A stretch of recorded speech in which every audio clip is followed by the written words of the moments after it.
Good rising, sacred souls.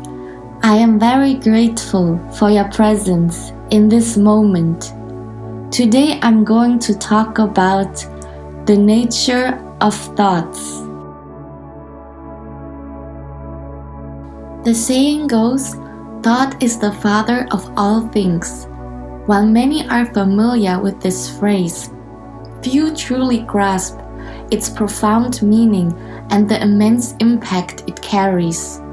Everything originates from thought. Within the realm of the mind, the root cause of all things is constantly traced back to thought. Nothing comes into being without first existing in thought. To put it differently, everything you perceive in your world was initially conceived in your thoughts, given life through your emotions, and thus brought into existence without exception.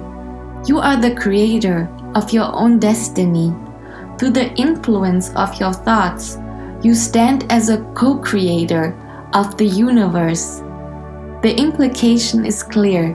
Man, through their thoughts, can be their own greatest enemy or their greatest friend. A change in one's thinking brings about a transformation of the entire person.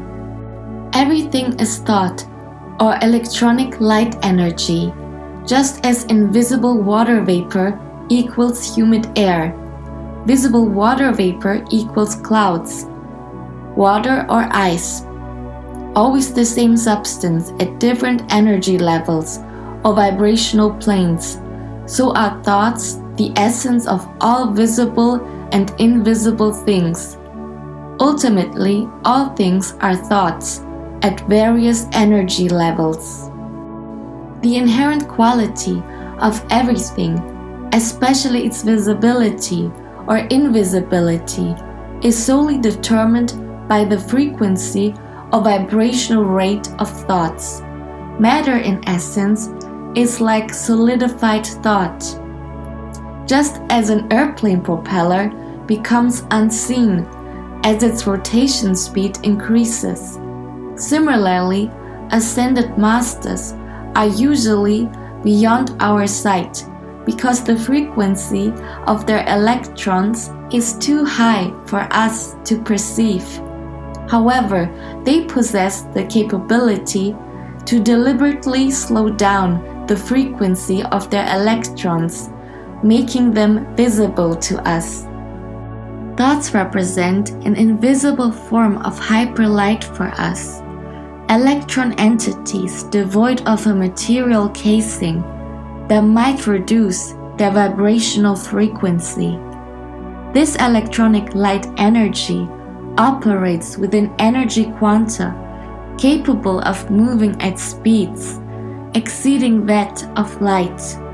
The masters term these quanta, derived from pure light energy and spirit, as Zion, while our scientists might categorize the material aspect as a subquark. As a result, those who grasp the potency of pure spirit and engage with Zion are referred to by the masters as the authentic people of Zion. This association extends beyond any connection with the Jewish religion. When we slow down our thoughts, they become what we see as regular light particles with a cover, moving at the speed of light. Scientists call these particles photons. Slowing down light even more turns it into electricity with particles that have a cover and an electric charge. Scientists call these particles electrons and positrons. If we keep slowing down electricity, the particles group together to form the building blocks of matter. The core of all these particles is still the electron, but now it vibrates much more slowly. The moment you become conscious of something, You absorb its thought, and simultaneously, your brain captures the light of that thought. When a thought encounters the indivisible light sphere of your aura, it bursts forth in a brilliant flash. A thought meeting light triggers its own ignition, and the light gradually slows down the substance of the thought. The once invisible thought becomes visible in the flash of light, and in this manifested form enters your brain. There it undergoes a transformation into an electric light charge characterized by a specific frequency determined by the nature of the thought just received. In the German language, when we suddenly have an idea, we actually say Gedankenblitz, which means something like thought lightning. Some individuals occasionally witness flashes of light from the corner of their eye, often an observation of this process by which the mind assimilates thoughts. And some people say that if you close your eyes and observe the shifting colors and patterns, that this is the appearance of thoughts as they enter the realm of the brain. Thoughts are everywhere, effortlessly permeating all forms of matter. However, much like a shortwave radio needs its receiver turned on to pick up signals, the brain can only tune into specific frequencies when the part of the brain equipped to process those frequencies is active.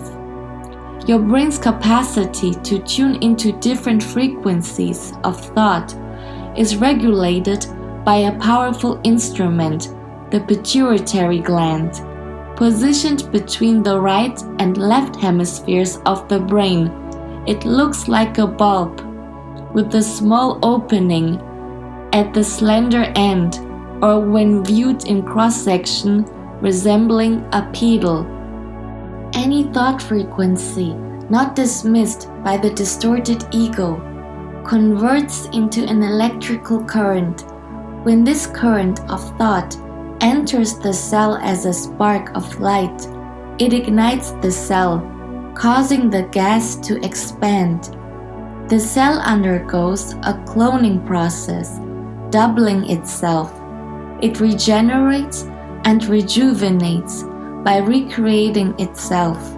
In this manner, thoughts serve as the genuine and essential sustenance for the body.